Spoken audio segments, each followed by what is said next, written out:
Okay, so tonight we're going to be looking at the last year of the Buddha's life. The information mainly comes from the Mahaparinibbana Sutta, which is found in the Digha Nikaya. It's one of the longest discourses in the canon. If it's written out in Pali or in translation, it comes to around 100 or more pages. So that's quite a substantial work. And it opens about a month or two before the rains retreat, which the Lord Buddha was to spend in Vaisali, and it ends at the Parinibbana, or in fact it goes on a little longer than that, but the discourse goes up to the Parinibbana, which was at the Visakha full moon day the following May. So the rains retreat starts in July. It's a month or two before. That means it's either May or June, and it goes up to the following May. So the period is roughly 1 year. Now, just to orientate on the map, the large map, we can see where it's situated on the inset. So on the inset, it just covers this kind of small area in the northeast corner of what is today India. Part of this is Nepal as well now, but in those days those distinctions didn't exist. And this whole area was basically known as the Middle Country. So just to get an idea of where things are, this is Lumbini, which is where the Buddha was born. This is Uruvela, which is now called Bodh Gaya. Gaya is this whole area here, and Bodh Gaya, Bodh means Bodhi. It means the place in Gaya where the Buddha attained Sambodhi, you see. So they now call it Bodh Gaya. In the suttas it's called Uruvela, means great sands. And then, as you know, he went across to Isipatana, which is where he gave the first discourse. And we're now going to trace the last journey that the Buddha made, which is from Rajagaha, starting here. He goes up and he spends the rains retreat in Vaisali, and then afterwards he makes his way up to Kusinara, which is where he entered Parinibbana. So the discourse opens in Rajagaha, and it opens in a way at a crucial time, because the king of Magadha, this area here is Magadha, and it was a monarchy. You'll remember that the first monastery that was ever given to the Lord Buddha was given to him by King Bimbisara at Rajagaha. But 6 years prior to this time, King Bimbisara had been killed by his son Ajatasattu. Now there's an interesting trailer to this, because Ajatasattu himself was killed by his son. And that son was also killed by his son, and that son was killed by his son. It went on for 7 generations, and eventually the people revolted. They said, this is a family of patricides. This is a family that, continually kills their fathers, and they don't want a family like that ruling over them anymore. So they overthrew that family, and they brought in a new kingly lineage, and that new kingly lineage eventually led to Ashoka, to Emperor Ashoka, who had his capital here at what is at this time called Pataligama. It's now called Patna. It's still a big city now, and still a major city because of its position, I suppose, really. This is the Ganges River, and you've got these other rivers coming down and joining here, you see, and then flowing down through Calcutta into the Bay of Bengal. That it goes all the way down here. So this at that time, this was only a small village. I'll come to that in a minute. But Ajatasattu had killed his father 6 years before, and at this point he was king of Magadha, this area, and he was thinking of attacking the Vajjayans, and the Vajjayans are in this area.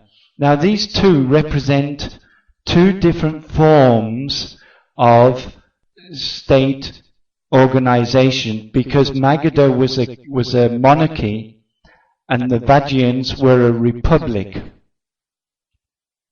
The Sakyans also were a republic. The Malayans here also were republics. But these republics were at that time really being overthrown by the rise of the monarchies. The monarchies were really in the ascendancy at that time. So Ajatasattu was thinking of attacking the Vajjayans, but he wasn't sure whether he could get away with it, I suppose, if you want to put it like that. So he came to the Lord Buddha and he asked Lord Buddha's advice. Now it's interesting, the Lord Buddha didn't answer directly to the king what he should do. Instead, he turned to Ananda and he asked Ananda some questions. The way it's framed in the sutta is like this. He asks Ananda, do the Vajjayans assemble regularly and assemble frequently? And Ananda says they do assemble regularly and they do assemble frequently. And then the Lord Buddha says, for as long as the Vajjayans assemble regularly and assemble frequently, they will not undergo decline. This whole thing is about preventing decline. He tells basically what are the conditions for the Vajjayans to prosper and under which circumstances, Ajatasattu will not be able to overthrow them. So the first thing that is important for this republic is that it must assemble regularly and assemble frequently. Now it's quite interesting because what that would have meant is that all the elders of the tribe would come together in a regular and a frequent basis. They would come together in a face-to-face democracy, and they would have what was originally meant by a parliament. A parliament is a place where everybody can come together and speak. So that's how they would organize and make their decisions, is by coming together and discussing, the various issues that needed to be dealt with by the tribe or the community or whatever. But the important thing, from my point of view anyway, the important thing is that this is a face-to-face democracy. It's not like a representative democracy, but it's where all the elders, all those who are considered mature members of the group, come together and then they discuss whatever needs to be discussed in the parliament. And then the second one you see is that they must assemble unanimously, rise unanimously, and carry out their Vajjayan duties unanimously. Again, an important principle, I think. These days, as you know, parliaments are actually split against each other, and people just vote against each other, more or less to spite each other. They don't try to come to any sort of unanimity about the decisions that they're making.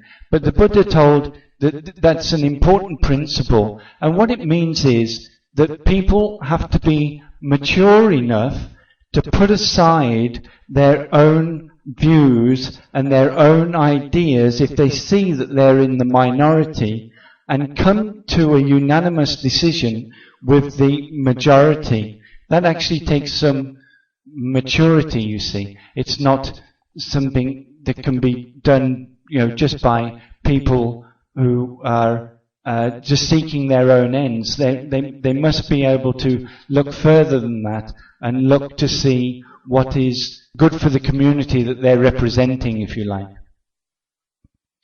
The third one is the only one here that I don't really go along with and I don't really understand, and it doesn't fit in with the rest of the Buddha's teaching. But according to the text, he says, for as long as the Vajrayans do not establish new laws which were not established, or cut off old laws that were established.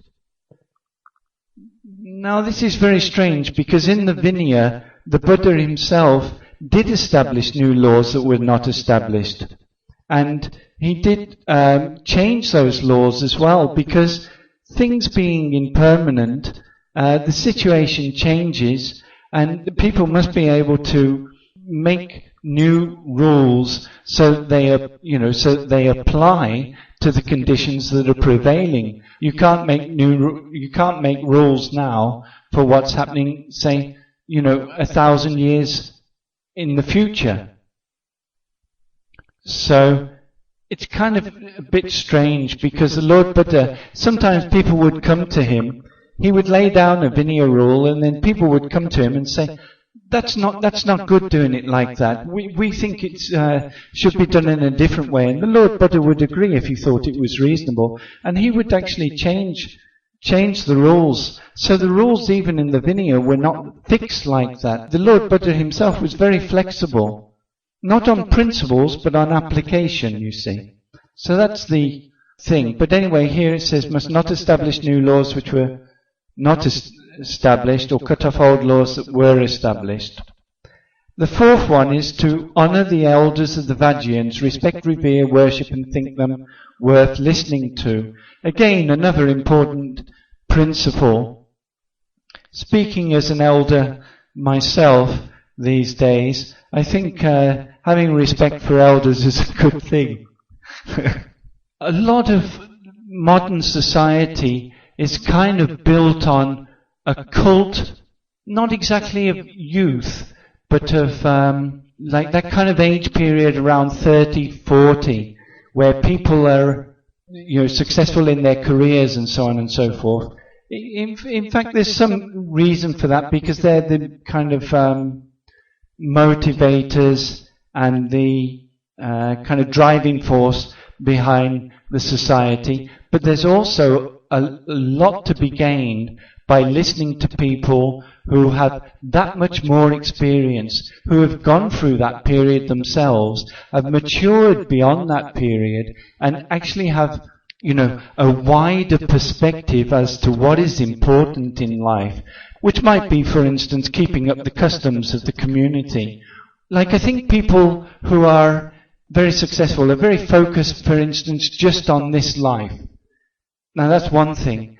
But people who are older, they have a wider perspective on what is happening. They can see the whole culture, how things are changing, how things are developing, whether they're going into decline, whether they're going into, advancing in a wholesome way, or whatever. They have a different perspective on life, I think. And I think we should really have respect for the elders, and listen to what they have to say, and really try to take their views into account, because their experience is so valuable.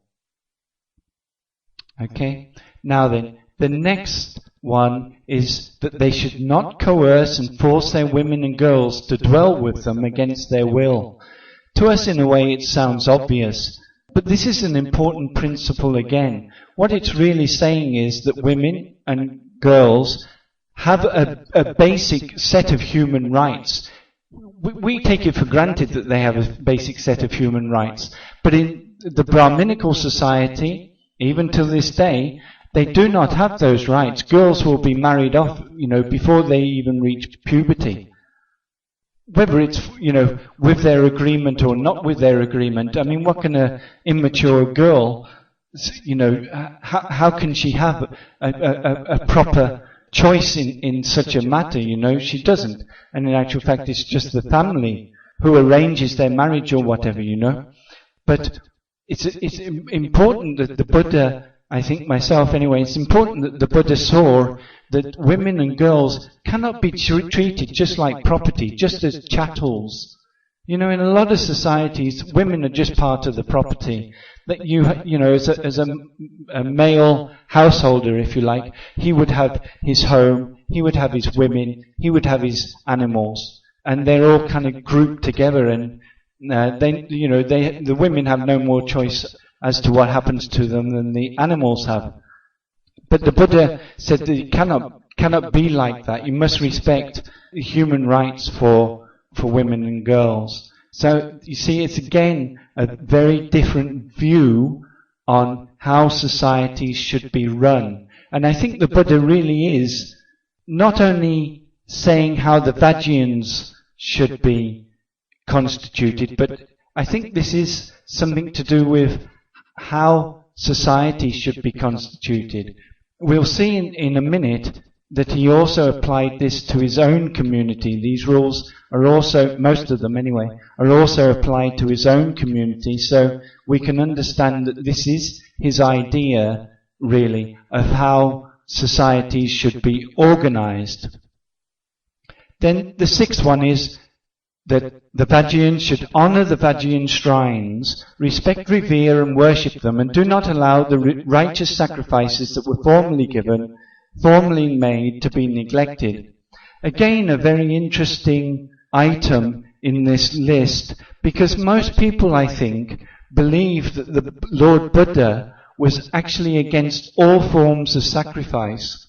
But that's not really the case. What he was against was unrighteous forms of sacrifice, like the sacrifice of animals. In those days they would even sacrifice large animals if they could afford it.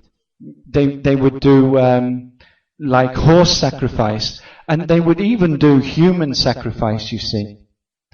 So these are unrighteous sacrifices. But the real sacrifice, what they would do, the righteous sacrifices, what they would do, in fact, people would organize a sacrifice, like a family would organize a sacrifice, and then they would invite other people to come to that sacrifice, and they would feed them. You see, it's like a dana.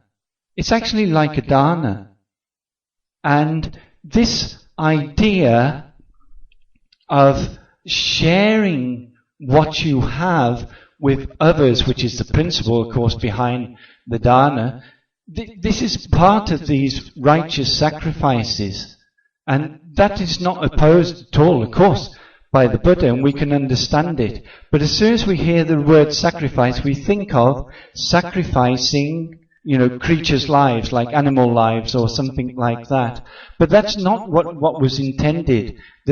What would happen, it would be like a potlatch. If you know what a potlatch is, then the rich members of the community would organize a sacrifice, and then they would invite everybody in and give them presents and feed them. And that would increase their standing in the community. That was part of the idea behind it, that their ability to share their wealth in such a way would increase their standing. And that's a righteous sacrifice, and was not opposed by the Lord Buddha. In fact, it's adopted if you think about it, because that's exactly what we do when we have dhanas, and dana is a central part of the Buddhist teaching. And then the final thing in this list for preventing decline is that they should make good arrangements in regard to the lawful protection, safety and guarding of the arahats. It means really, I don't think it just means the arahats. It means, all holy men, all good teachers or whatever. And I also think, at least from my own perspective, that this is an important thing as well, because we see at the time, for instance, of King Ashoka. King Ashoka was actually, he's gone down in history as one of the greatest supporters of the Buddhist religion. But he didn't just support the Buddhist religion. He also supported the Jainas. He also supported the Brahmins. That means the righteous Brahmins, not people who are doing wrong things. And he also supported the what are called paribhajikas. It means the wanderers. So Ashoka would support all people who are teaching good and basic moral practices. Yeah? And I think in a multicultural society like our own, and like virtually everywhere is becoming, because of this interchange, and the increase in communications is giving rise to multicultural societies all over the world, then we must have that kind of idea that we should protect people. If they're Muslims and they're teaching morality, then we should, in a state, because we can't control what people believe, we can't tell them they must be Buddhist. If they're Muslim or if they're Christian, then they must have proper teachers there, and those teachers should be protected and, given basic rights to be able to teach and so on. We want to claim those rights for ourselves here in Malaysia. We're in a minority as a Buddhist group, but we want those rights, so we must also be prepared, I think, to give those rights to other people. It's in a way it's obvious, but people don't always think about it in that sense. But if we want to claim rights, then we must be giving those rights to other people. And that's one way to ensure that we're living in really a harmonious society, rather than in a society where everybody is fighting each other, Now, the important thing, he gave these teachings to Ananda, and the Jatasattu was, overheard this teaching. Later, actually, what happened, just to conclude this part of it, later what happened is that the Jatasattu managed to sow discord amongst the Vajjayans, and he managed to break up their assemblies and cause problems for them. So they weren't able to follow these rules, and at that point he invaded the country and was able to overthrow them. But as long as they followed these rules, he was not able to overcome them, you see. But now the important thing is, after Ajatasattu went, then the Buddha turned to Ananda, and then he applied most of these rules to the Sangha. And this is important. You see, a lot of these are the same. Not all of them. I'll show you what are the differences in a minute. But for the preventing decline in the Sangha, he said more or less the same thing. For as long as the monks assemble regularly and assemble frequently. Now, as you know, the monks have to assemble every couple of weeks to recite the Patimokkha. They must come together for that event, and that happens every fortnight on the new moon and on the full moon. And then also, if there's any Sangha business that needs to be carried out, anything in the community that needs to be discussed, you see, they've assembled and they're together and they can discuss it. So this principle of coming together regularly and frequently is an important part of how we keep harmony in the Sangha also. Then the second one is that they should assemble unanimously, rise unanimously, and carry out their Sangha duties unanimously. Also very, very important. And this is put into effect in this way. For instance, if we're ordaining somebody, the way it's done is that the monk responsible will make an announcement at the beginning. He will say, "We are about to ordain this boy or this man." And then he says, "At this point we are ordaining that person. If anybody disagrees with this ordination, let them speak. And if they don't disagree with the ordination, they can just keep quiet." And he makes that announcement 3 times. It's done very formally. But it's a very important thing. If somebody does actually speak up and say, they might know, for instance, that person is on the run from prison, or is in debt, or hasn't got the permission of his parents, or, any one of a number of problems that might be there, they will know if they know that, then they have to speak up. And if one person speaks up and says that they don't agree with this ordination, if we're just talking about ordination, or if it's a rehabilitation, or whatever it is, whatever Sangha act we're putting through at that point, if somebody disagrees, it cannot go through. It stops there and then. It must be a unanimous decision. Everybody must agree to go ahead with whatever they're doing, making the ordination, making the rehabilitation, or whatever it is. And then not establish new laws which were not established, or cut off old laws that were established. As I say, I don't necessarily agree exactly with this, but the fact of the matter is that the Vinaya laws that were laid down by the Buddha 2,500 years ago are exactly the laws that we apply now in all the different groups. That means whether it's in the Theravada, the Mahayana, or the Vajrayana, no laws have been cut off. No new laws have been introduced into it. The rules that were established at Lord Buddha's time, or very shortly thereafter, are the rules that are still applied today, and they've not changed over 2,500 years. And I think that's really an incredible thing if you think about it. Then the fourth condition for preventing decline is that they should honour the elder monks, respect, revere, worship, and think them worth listening to. Again, another important principle. If an elder monk comes into the monastery or comes into the temple, then we always line up in according to seniority. Seniority is absolutely central to the organisation of the Sangha. We don't look at other things, as I've explained before. We don't look to see if a person is an arahat or a sotapanna or is a puttajana.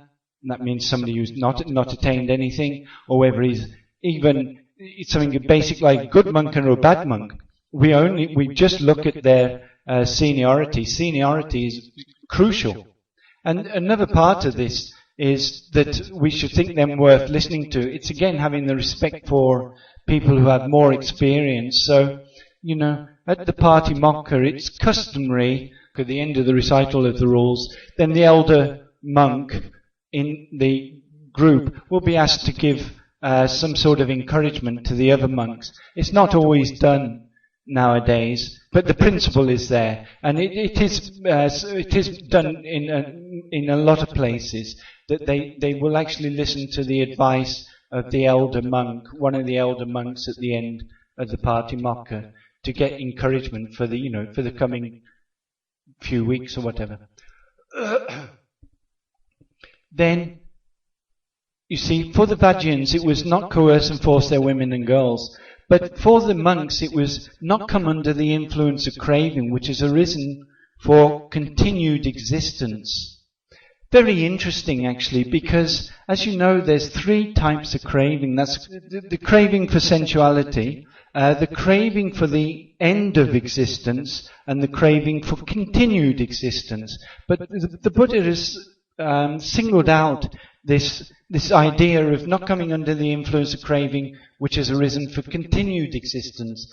And I think the reason must be that for the monastics, you see, they must keep their eyes on what is the real end game for the monastic, which is to attain Nibbana. They shouldn't be going for continued existence in heaven or continued existence on earth, even though they can do a lot of good on earth or they can enjoy their merits in heaven. That is not the proper aim for a monastic, you see, whether a monk or a nun.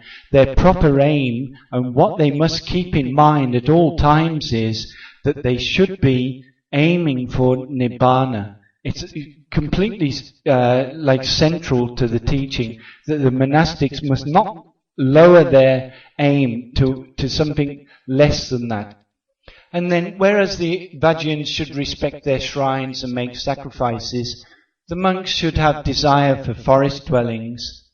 Again, another important thing, because in the temples, a lot of the monks I've seen are really, really so busy. They don't have time for their own development. They're so busy teaching. I mean, sometimes they're teaching, virtually all day. They hardly have a break. I can remember, actually, even when I was myself in typing, it was difficult to get any time when I was not busy, actually. So difficult to get time for meditation. That's one of the reasons why I moved to Vivekavana, Vivekavana meaning solitude grove, so I could get some solitude and could get some time for my own practice.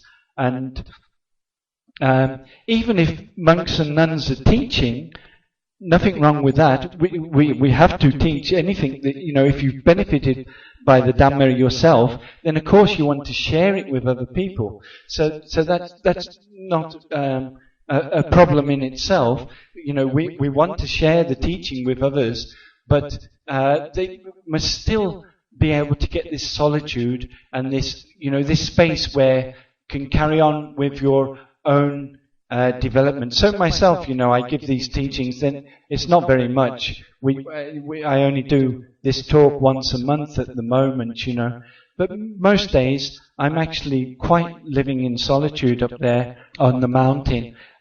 And then the final one is that they should attend to the ways of mindfulness so that their fellow celibates who are well behaved can come, and having come, can live comfortably. That means if in a community people, the monastics, are maintaining their mindfulness, then there will be, a significant reduction in conflict.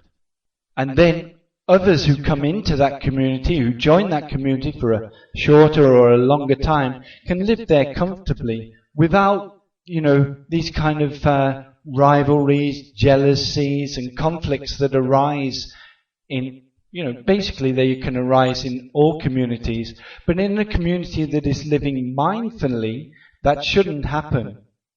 People who have mindfulness will understand when those sort of defilements are arising in their minds, will want to put those sort of things aside and live in a comfortable way with everybody else who is in the community.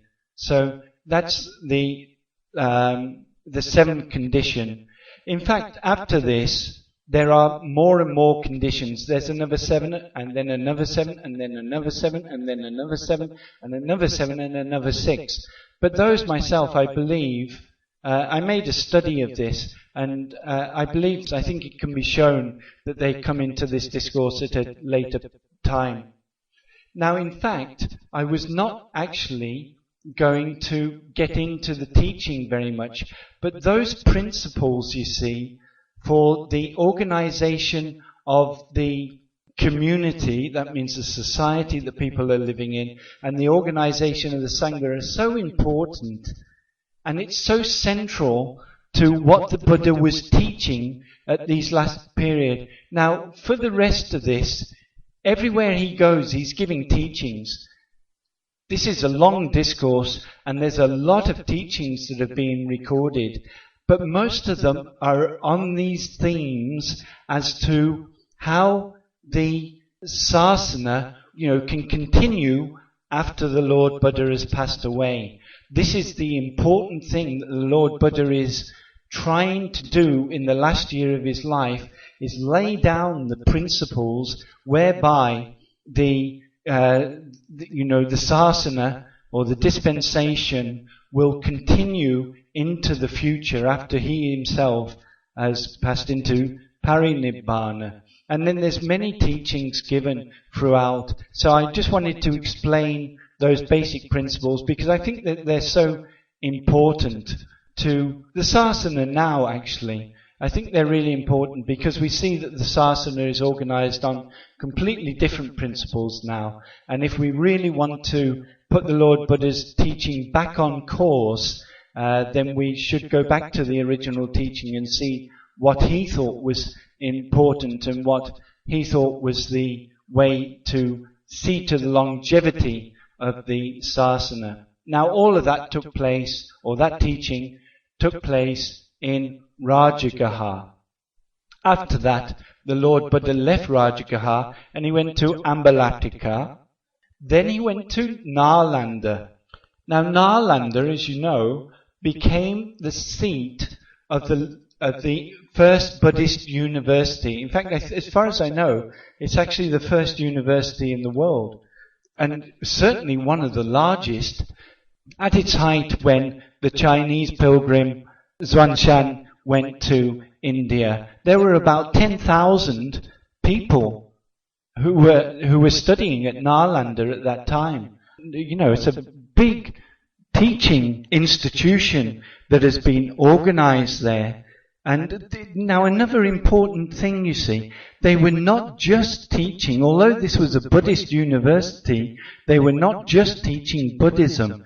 They were teaching the Vedas there. Also, they were teaching Sanskrit there. Also, they were teaching literature and the arts and the sciences like astrology and geography. All of these things were being taught in that university. It was really a universal teaching center. That's what a university really means. A universal teaching center where all forms of knowledge would be taught. And so that's Nalanda. Now, why was it founded at Nalanda? Nalanda was the place where Sariputta was born. And Sariputta was the great interpreter, the great disciple, of course, and the great interpreter of the Buddha's teaching. So, when they founded the university, they founded it at Sariputta's hometown, which was Nalanda. In fact, in the Theravada text, it tells that his hometown was between Ambalatika and Pataligama, and it was called Nalagamana. Nalagamana. And they don't identify it with Nalanda. But in the other early texts, it's identified with Nalanda. And myself, Nalagamana and Nalanda, you know, they're so close in form that I believe that they refer to the same place. And something that would back this up is that when the Buddha got to Nalanda during this last journey, Sariputta was there. And that's a time actually when Sariputta made, it's called his lion's roar. In fact, what he said was, there is nobody ever born or ever known who is as great as the Lord Buddha. Basically, that's what he said, you know, that the Lord Buddha is the greatest person who has ever been born. And then the Lord Buddha turned to him and he said, well, have you met all the other Buddhas? And Sariputta said, well, I haven't met all the other Buddhas, but what I do know is that anybody who becomes a Buddha must go through the same door and attain to the same things, and you have gone through that door and you have attained it, so you must be at that level. That's how he explains it, you see. And the Buddha accepts it. It's quite good. But Sariputta was at Nalanda. Later in this story, we will see, before the Lord Buddha passes away, that Sariputta, who was living in Savatthi at the time, he comes down to Nalanda, and about 3 months before the Lord Buddha passes away, he passes away in the room that he was born in the same room that he was born in. He came back to his hometown, and then he died there. Now then, after that, the Lord Buddha walked to Pataligama. Pataligama at that time had only just been founded. It wasn't the major city. It became Ashoka's capital, you see, later, what's now called Patna. But at that time, it would only just been found. Patali means this trumpet flower. It's what we call the trumpet flower. And Gama means village. It's trumpet flower village. And they just founded it. And there's a kind of nice story about Pataligama, which is that when they were, you know, it was undergoing development when the Lord Buddha got there. It was just being founded and it was undergoing development. So some people were building big residences, and some people were building medium-sized, some people were building small residences.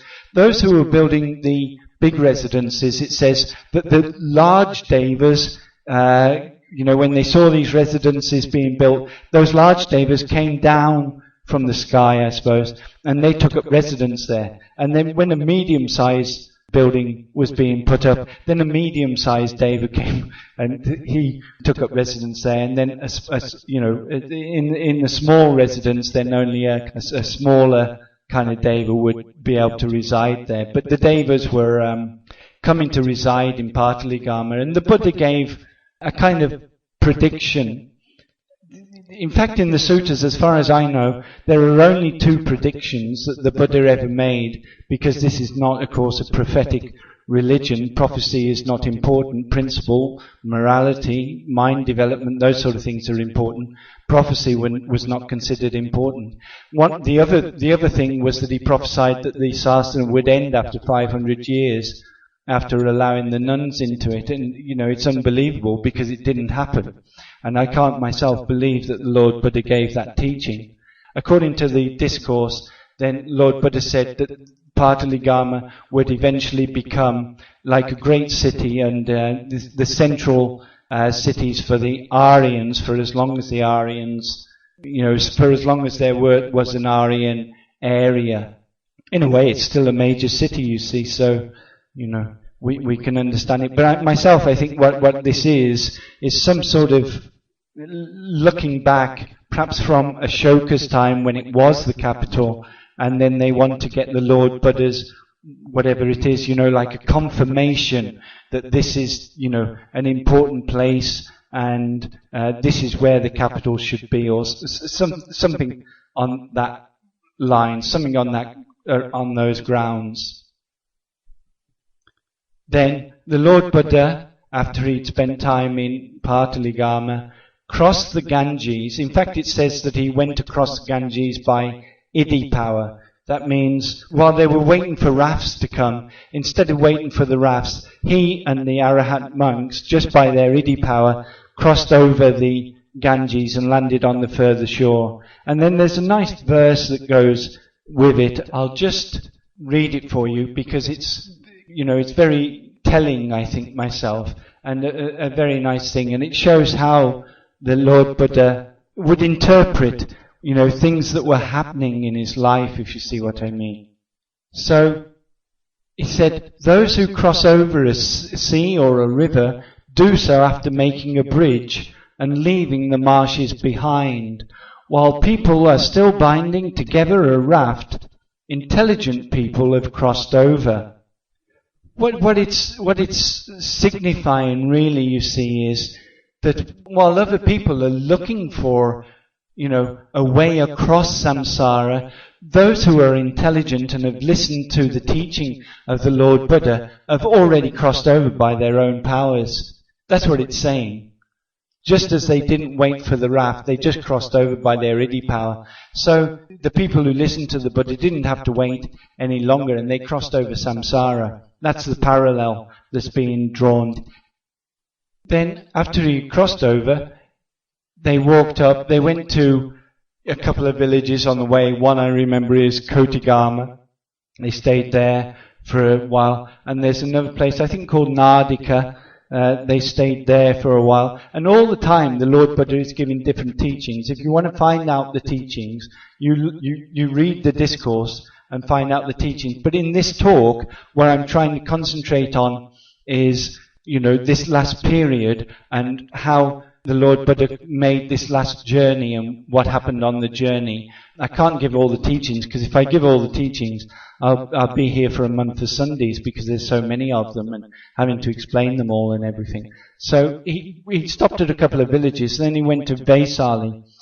There was a very important incident when he got to Vaisali, which is that he met with Ambapali.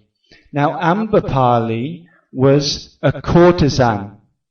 Sometimes I think people think it's just like a common prostitute, but it's not a common prostitute. It's an uncommon prostitute.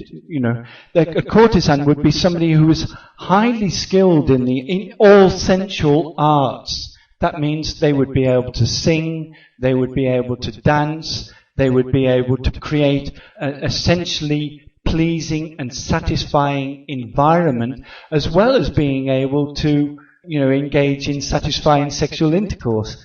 That, of course, would be the culmination at the end of the night, if you like. But before that, it would be like a whole kind of course of sensual pleasures that would lead up to intercourse. It's not just like an unskilled worker or something, like a common prostitute just is like an unskilled worker. This is something in a completely different league. This would be somebody who is very educated, who would be able to, perhaps be able to read and write, would certainly, be skilled in various things like music and dance and so on and so forth. So, Ambapali was known as the courtesan of Vaisali. It would be very expensive to go, to spend a night. Not everybody would be able to afford to spend a night with Ambapali. Only the very rich people. But Ambapali heard that the Lord Buddha was coming, and she went out to meet him, and then she invited him for a dana on the following day, and the Lord Buddha agreed. And then just after Ambapali had made her invitation, the princes, the Vajjian princes, also came out from Vaisali, and they wanted to invite the Buddha for the dana on the following day. And the Lord Buddha said, I can't, because I already agreed to allow Ambapali to give the dana on the following day. Now it's very interesting, you see. Here is, first of all, a woman who is given the dana, and the Lord Buddha will not go back on his promise to her. That means he's holding her at the same level, if you like, holding her at the same level as he's holding these princes. He's making no distinction between them. But not only is she a woman, she's a courtesan. In some ways, this might be thought of as a kind of low profession, if you like, or an unworthy profession, especially for in monastic eyes. It might be thought of as not worthy. But the Lord Buddha would not change his agreement to that dana, and he said, Ambapala asked for that dana, and the Vajjian princes can't have it. And so Ambapali, in fact, did get to give that dana. I just think that incidents like this, when we look at it, just show what the Lord Buddha's attitude was like, It's so different from the kind of environment that he was in. He was showing a new way, throughout his career, really. He's showing a new way how to deal with people, not just with, the relations between women and men, but also with the castes, He wouldn't make distinctions between the castes, whether people were low caste, outcast, or high caste. Anybody was allowed into the Sangha, and they lost their caste. A very important principle is that they lost their caste when they entered the Sangha, you see. And same here, he's not making a distinction. Here is a woman with a low profession, and here are rich princes, and then I'm going to favour the princes. He's taking everybody at the same level. He'd already promised he would give that dana to Ambapali, and then he wouldn't go back on that. So Ambapali gave her dana. At the end of the dana, she actually gave her pleasure grounds to the Sangha with the Lord Buddha at the head. So that was the last of the monasteries that the Lord Buddha received, was this monastery or this pleasure park that was given by Ambapali. As you remember, King Bimbisara gave the first one, which was Velavana in Rajagaha, at the beginning of the ministry. That means bamboo grove, if you like, bamboo wood.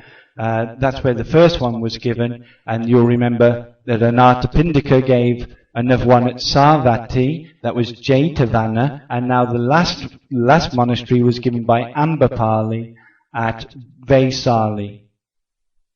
And Ambapali herself became an Arahat nun. She ordained, and then she became an Arahat. And we have her verses, which are really very poignant, I suppose. These verses are in really high poetry. The poetry itself is very complicated. It's not just normal, everyday poetry. It's somebody who, whoever wrote this is somebody who knows really the principles of high poetry, which indicates that it really does come from, somebody who was trained in those arts, as Ambapali herself was. So there's some sort of confirmation these verses really are from the person they are said to be from. And then she tells in those verses, how when she was young, she had beautiful skin, beautiful hair, beautiful eyebrows, beautiful breasts, a beautiful body, and how as she's become older, her skin has become wrinkled, her hair has become grey, her eyebrows, have changed, her breasts have drooped, and her body has become decayed. So her body has undergone this decay and change. And so, they're very wonderful verses. You can find them in the Terigata, which is the verses of the elder nuns. And they're a very moving and very wonderful teaching that was given by this elder nun, Ambapali. After that incident, the Lord Buddha entered into the Was. It was actually at Belua, which was south of Vaisali. It's like a little village. And he told the monks, all the monks had followed him from Rajagaha. That means, it doesn't mean the whole Sangha, of course, but it would probably have meant a large section of the Sangha. So a large section of the Sangha was with him. He went to a little village called Belua. It means wood apple. And there, he said he's going to undertake the range retreat there. And he asked the monks to go and live in different villages around Vaisali, because they couldn't all just manage in this one small village. So he asked them to go around to different, to stay in different places around Vaisali.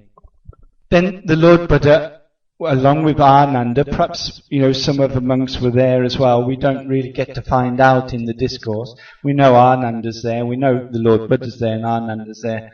How many other monks there might have been there, it's not clear.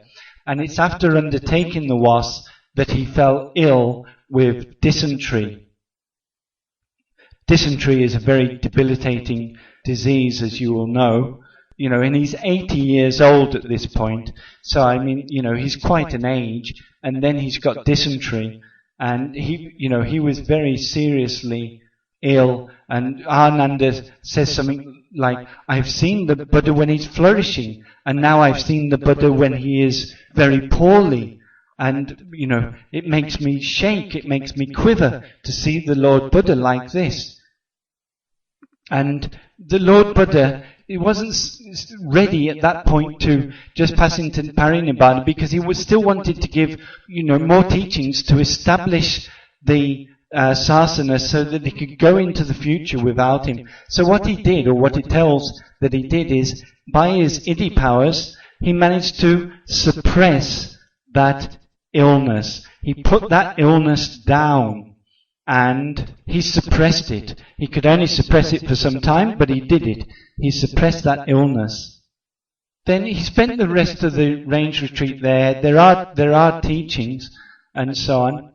And then sometime after the range retreat, it must be, it's not telling, when it's telling this story, it's not really telling a biography, giving dates and all of this sort of thing, We kind of piece it together. What the discourse is concerned with is collecting the teachings that the Lord Buddha was giving in the last period of his life to see to the establishment of the sasana. That's their objective in making this story. Their objective is not really biographical. As I told you last time, biography was not really an established form in those days. Even you think about it, you see, even with King Ashoka, a great emperor who came along, a couple of 100 years or more later, there's no biography of Ashoka, not a genuine biography that was written at the time.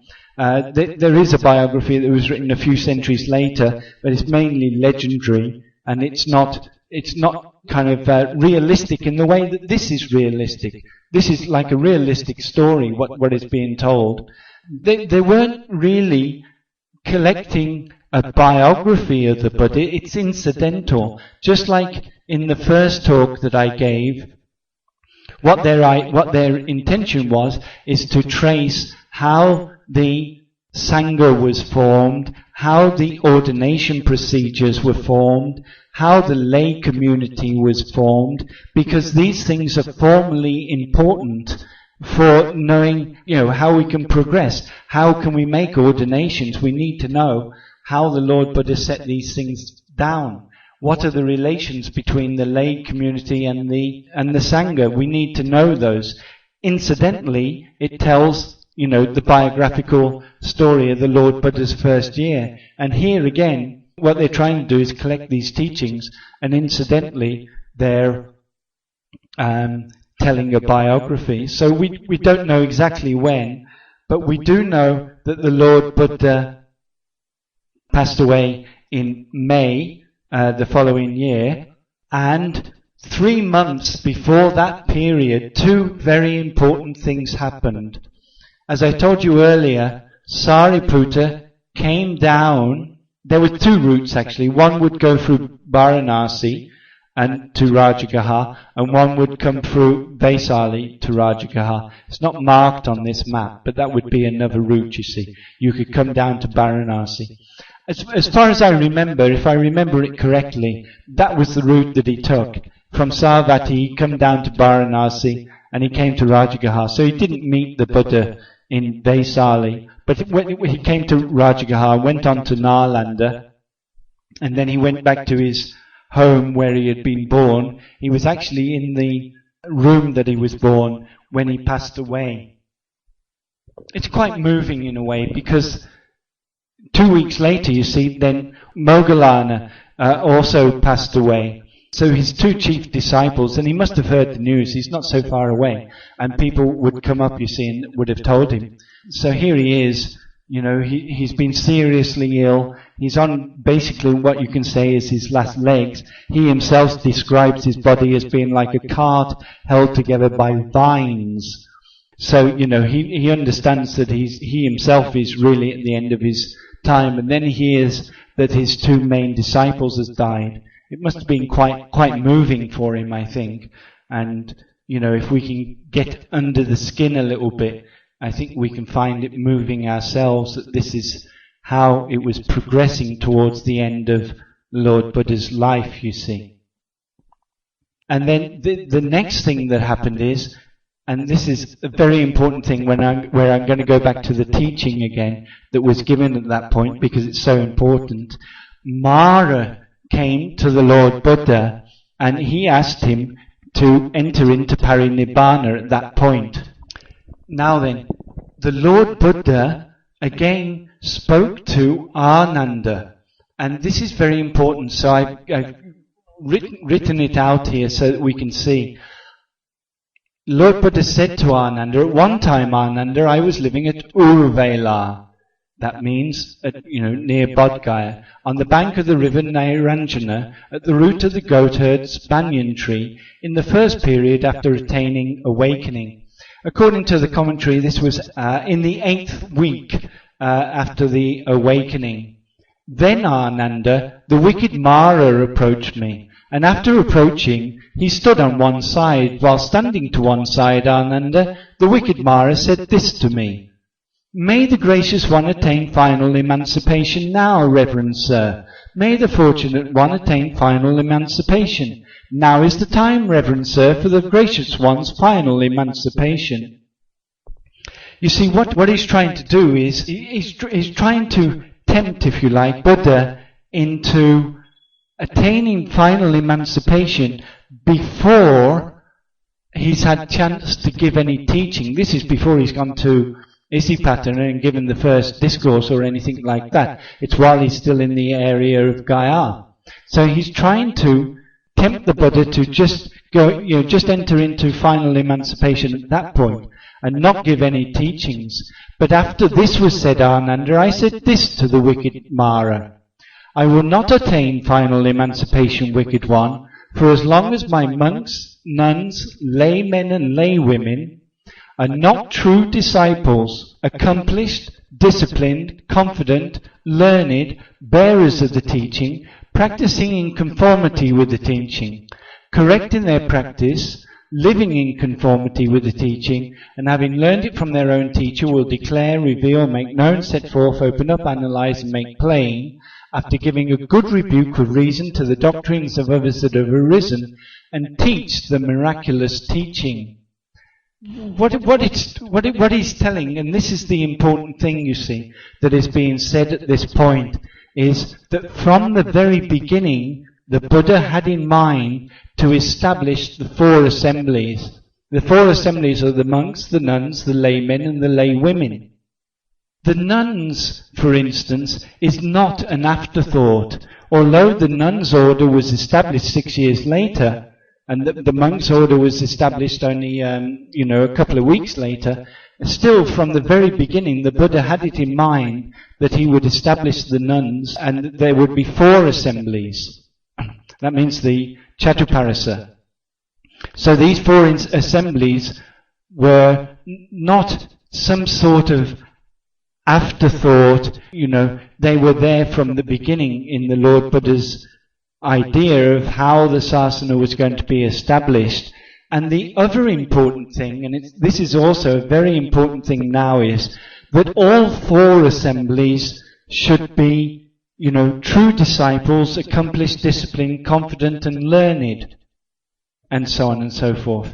Right? That means not just the monks and nuns should know the teaching and should be able to, should know what is right and wrong in the teaching, but the laymen and the laywomen should also be learned in that way as well. And it's a very important part of the thing.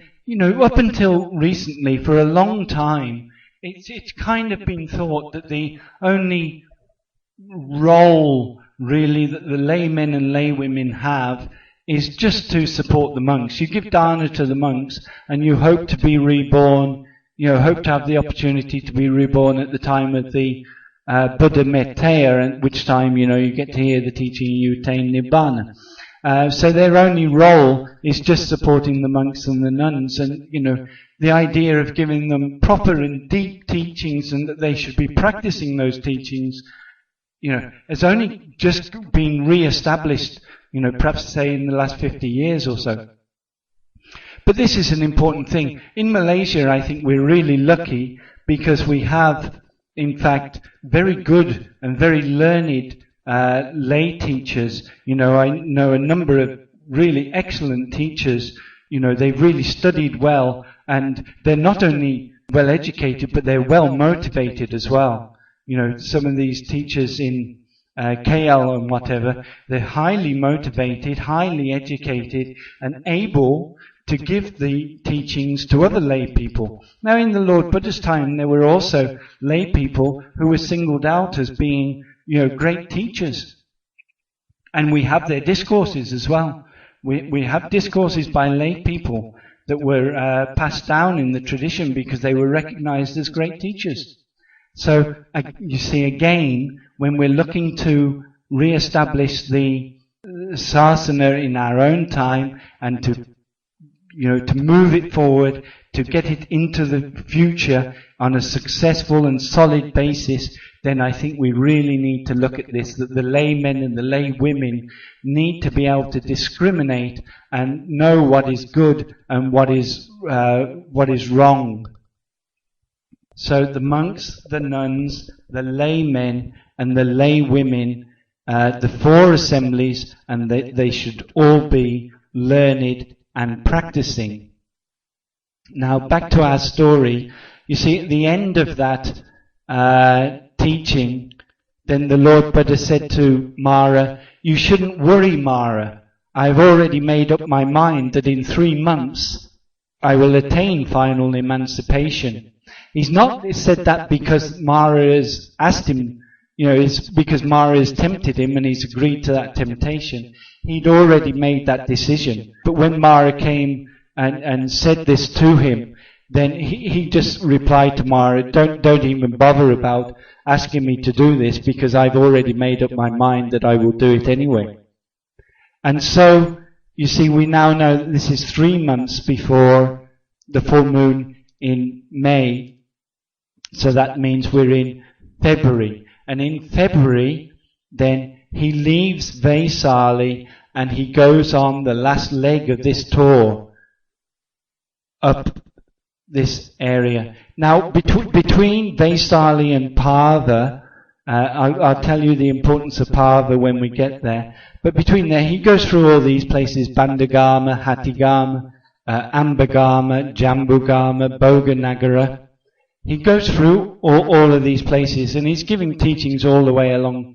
But you must understand that now he's 80 years old, and he's coming to the end of his days, and he's not fit like he was fit in the early days. It takes, some time, quite a long. This is about something over 200 kilometers, I suppose, between Vaisali and Partha, you see. So he's going along here, and he's still giving teachings.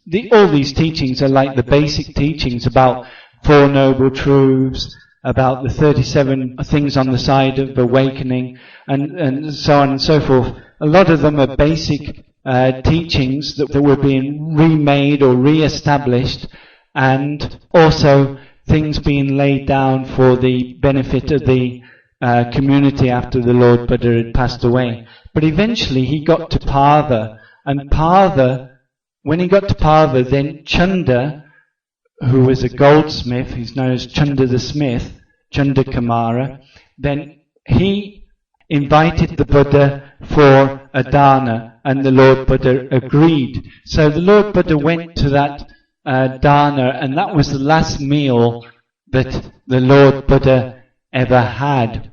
Now there's some dispute about what that meal actually comprised.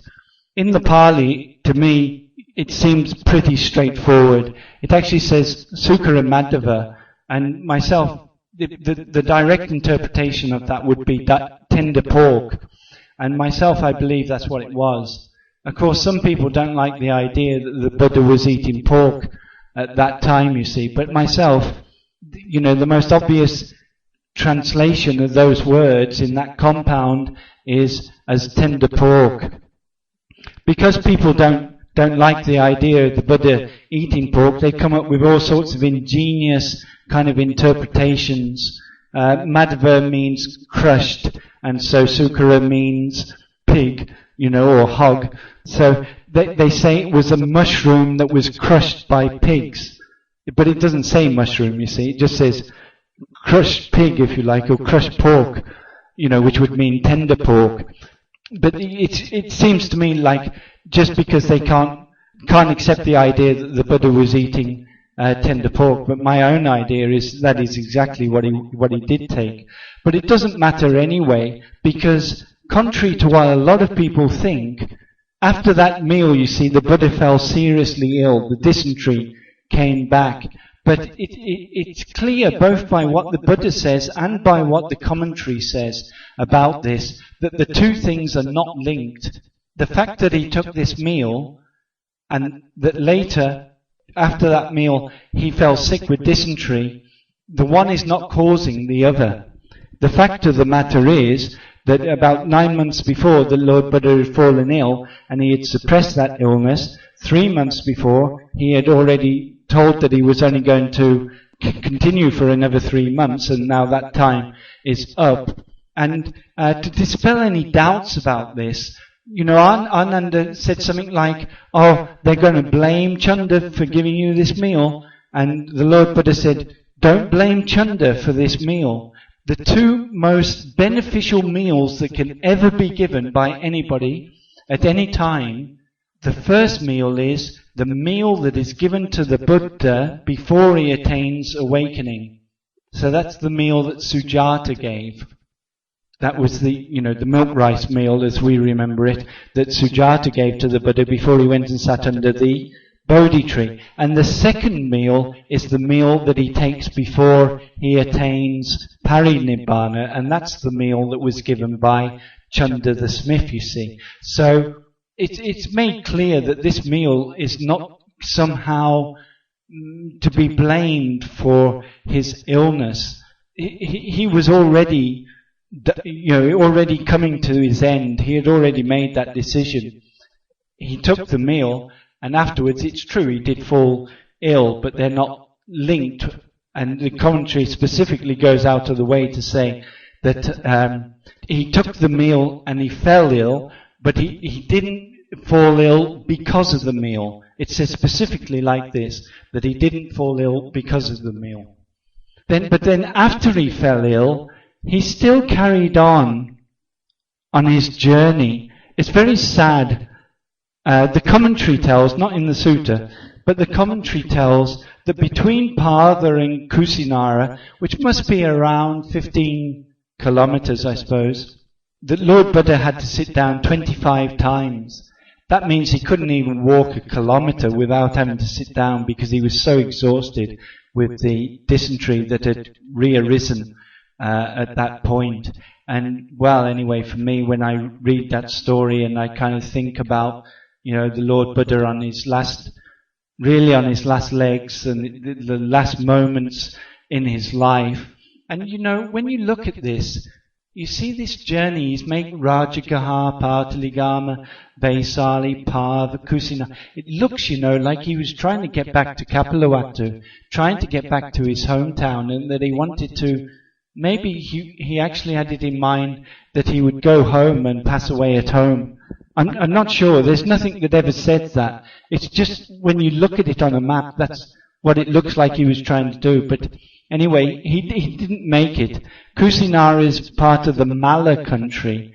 Kapilavatthu was part of the Sakya country, you see. So he got to Kusinara, and then he lay down on a stone slab, which is his last resting place. It was between two sal trees, they tell. And he lay down there, never to arise again. That was in the evening. And he didn't pass away until the next morning. And now another very characteristic thing happened. Now, by this time, the word had gone out that the Lord Buddha was kind of, coming to his end. And one Paribhajika, Subhadra, heard that the Lord Buddha, I don't know where he was actually, but anyway, he heard that the Lord Buddha was, coming to the end of his life. He had never met the Lord Buddha. He had heard of him, but he had never met him. And he had also heard that it's very auspicious to see a Buddha, in person. So he decided to go and meet the Lord Buddha before he passed away. And so he went to this sal grove, which was outside Kusinara, not in the town itself, of course, but in a grove outside. He went there, and then when the disciples, he said he wanted to see Lord Buddha, and then when the disciples heard about it, they said, don't bother the Lord Buddha, he's on his deathbed here, you can't bother him and give him trouble at this point in time. And the Lord Buddha, as he's lying on his deathbed, he heard this conversation going on, and he said, don't stop anybody who wants to come and see me. See, it's very characteristic of the Buddha again. Even he's on his deathbed, he's not going to allow people to stop people who want to come and see him and hear the teachings and so forth. So he told them to let Subhadra come through, and Subhadra came through, and there was, some discussion, and then Subhadra became the very last person who was ordained face to face with the Lord Buddha himself. So he is the last member of the Sangha that was actually ordained in the presence of the Lord Buddha. He's the last disciple, Subhadra. You should try and remember that name. See, these people are important because of their position and, what happened at that time. Then Ananda went into Kusinara and he informed the Mallas, that's this tribe who were living in Kusinara, he informed the Mallas that Lord Buddha was dying. And, they wanted to come and pay their last respects. So Ananda, with a very good organizational spirit, brought them, and he lined them up family by family. He allowed a family at a time to come and worship the Lord Buddha and then move on. And then another family come and worship the Lord Buddha and move on. And then another, like this. So that they all had the opportunity, it must have been going on for hours, you see, but they all had the opportunity to worship the Lord Buddha that went on through the night. And then in the morning, just as the dawn was rising, what it tells is that the Lord Buddha went through all the jhanas and also through the ayatanas. That means the what were later called the 4 higher jhanas. So that's the 8 jhanas. He went up to the 8th jhana. He came back down to the 1st jhana. He went back to the 4th jhana, and having attained the 4th jhana, he entered into final emancipation, parinibbana, and that was how the Lord Buddha passed away. The story doesn't end there, because there's also, we have to find out what happens after that. In the discourse carries on after that, you see. And what they did is they wrapped the body. The Lord Buddha had already given instructions on how to cremate the body. So they wrapped the body in 600 wraps of silk, and then they cremated the body. If you've ever seen a cremation done in India, you can still see them being done to this day. They have burning ghats, what are called burning ghats, where any member of the community has died, they'll be taken to that ghat, and then the body will be. It takes, quite a long time. In fact, they built the burning ghat for the Lord Buddha at that point. But when they tried to set it alight, they couldn't set it alight, and they didn't know why they couldn't set it alight. So they asked Anuruddha, who was one of the monks who had great Iddhi power, they asked Anuruddha, why can't they set it alight? And they said they can't set it alight because Mahakassapa has not come here.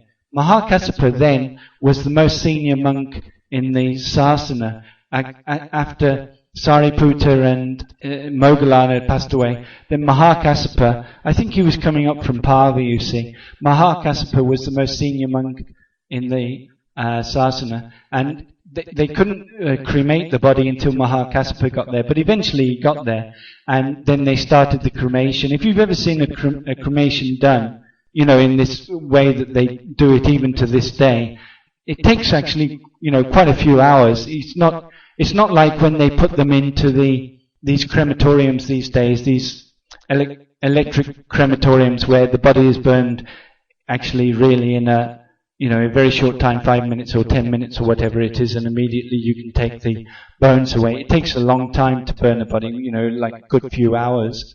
But at the end of that, then there were the relics were there. So now we go on to the next map, and this map is showing the distribution of the relics. First of all, the thing is, once they got the relics, you see, many people felt that they had claims on the Lord Buddha's relics. Like the Sakyas, who were his family, they felt like they had a claim. The Mallas, who were in Kusinara, felt like they had a claim.